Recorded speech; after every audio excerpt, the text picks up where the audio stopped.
ओलीवुड्र एक पुराणा जोड़ी को पुणी थे देखा पाइबे दर्शक। अनुभव स्वप्ना प्रियदर्शनी जोड़ी को सिनेप्रेमी 2023 रजरे मुक्तिलाभ करथिबा सरगरिया निर्देशित Odia film love in London में देखा पाई।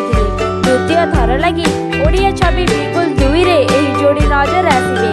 एथिरे अनुभव को जड़े पुलिस ऑफिसर भूमिका देखा पाइबे दर्शक। आ स्वप्ना प्रियदर्शनी को तांको विपक्ष में निया नहीं प्रयोजना संस्था पक्षर सूचना दि जाइछि। एही सिनेमार बिल्कुल नायक देवानंद मध्य मुख्य भूमिका अच्छी।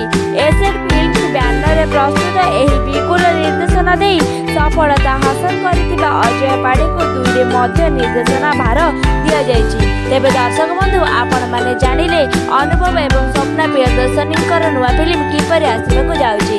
तेबे आम चैनल को सब्सक्राइब करी पाखरे थिबा बेल आइकन को बजाई देबे एवं वीडियोटी को लाइक मध्य करिवे। सर्वप्रथमे आम चैनल तरफ आपन पाखक आहरी बड़ बड़ नुआ नुआ खबर पहुंचबो। धन्यवाद।